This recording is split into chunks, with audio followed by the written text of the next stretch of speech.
வாகைக்குளம், பனங்காடி பக்கத்தில் இருக்க வாகைக்குளம் பகுதியில் தான் நான் குடியிருக்கேன். தொடர்ந்து கரண்ட் போயிட்டு இருந்துச்சு. எலெக்ஷன் முன்னாடி இருந்து போச்சு, எலெக்ஷனுக்கு அப்புறமும் அதிகமாக போச்சு.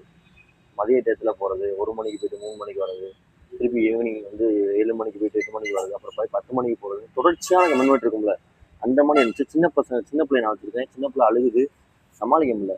இதை நான் வந்து மதுரை தாவேக்கா சட்டமன்ற உறுப்பினர், கிழக்கு சட்டமன்ற திரு மதிப்புமிக்க அன்னை கார்த்திகேயன் என்ற www.tvkeastmadurai.com கீழே வருது, அந்த .comல கம்ப்ளைண்ட் பண்ணேன். கம்ப்ளைண்ட் ரைட் பண்ணி ஃபோட்டோ ப்ரூஃபோட கம்ப்ளைண்ட் பண்ணேன். அடுத்த நிமிஷமே எம்எல்ஏட சன் கால் பண்ணாங்க, அவங்களோட பிஏ கால் பண்ணாங்க, கட்சிக்காரங்க எல்லாருமே கால் பண்ணாங்க. அடுத்தடுத்து நடவடிக்கை எடுத்தாங்க. இப்போ நல்லா இருக்கு. இப்போ கரண்ட் பிரச்சனை எங்களுக்கு இல்லை. இப்போ அவங்களுக்கு தெளிவான அந்த குப்பைகள்லாம் அதிகமாக இருந்துச்சு சொன்னேன், அதுவும் எடுத்துட்டாங்க. இப்போ அடுத்தடுத்து எங்களுக்கு நல்ல திட்டங்கள் செய்யறதுக்கு சொல்லியிருக்காங்க.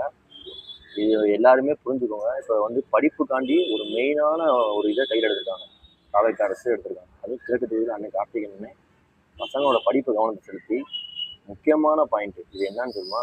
படிப்பு. அதாவது டிஎன்பிஎஸ்சி, குரூப் 4 அவங்களுக்கு அந்த எல்லாமே நீட் எக்ஸாம் முதல் வந்து யாதவ காலேஜில் வர இந்த வாரங்களில் சனி ஞாயிறு கிளாஸ் எடுக்கிறாரு.